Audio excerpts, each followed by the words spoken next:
you're up for action.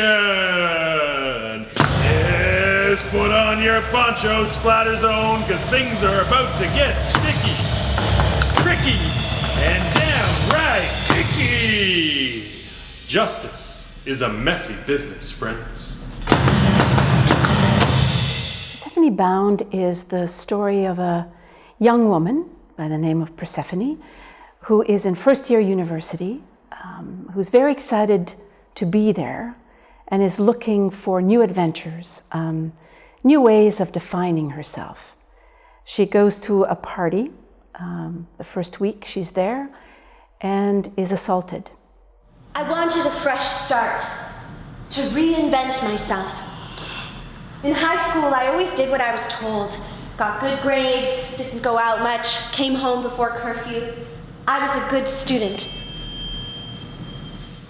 At the end of the day, I got invited to a party. It was a toga party off campus, so I go because reinvention. We decided to create the show for multiple reasons. For political and social reasons was because there really weren't any conversations happening around consent and the ambiguity of that. His hand touches my thigh. He whispers in my ear, "You're so beautiful."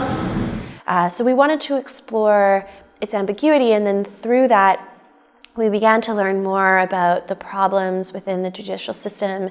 She doesn't know what the right next steps would be so that she can find a sense of peace, a sense of closure. And she finally decides to go to court. I want to make an appeal, to plead for justice. Is that so?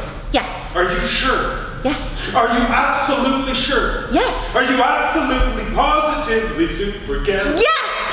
Quiet in the court!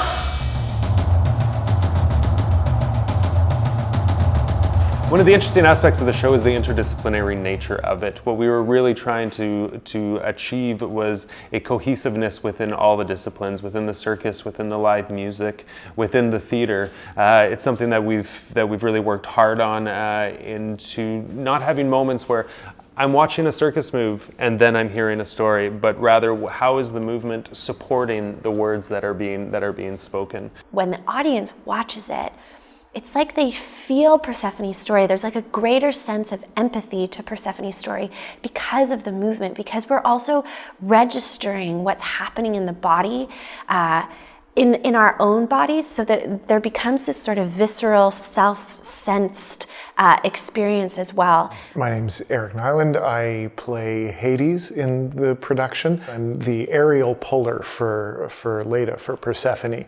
So I'm the person who helps move Persephone up into the air and down onto the ground again.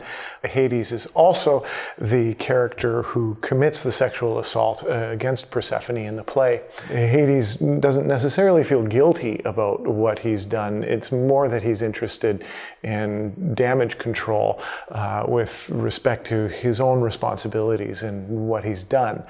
As the person who is both a puppet master and at the same time, I think, very frightened that he's losing control of the conversation and that he's losing control of the situation all at the same time.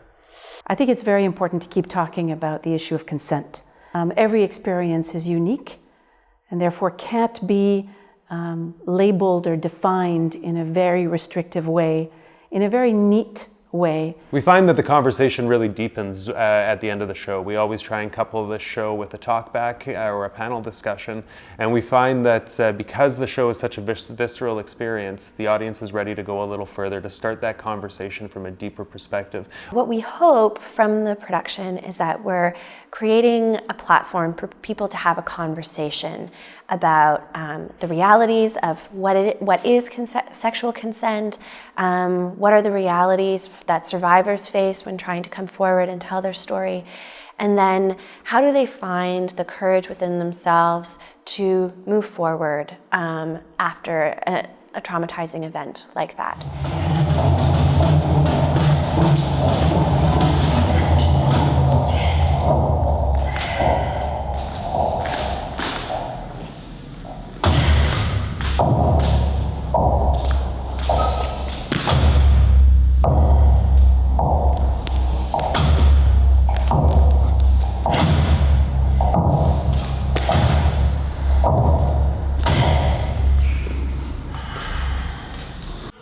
I am not a moment in time, a single event, an accusation, a cautionary tale of what happens to girls who step off the path on the way to grandmothers. I am a whole person.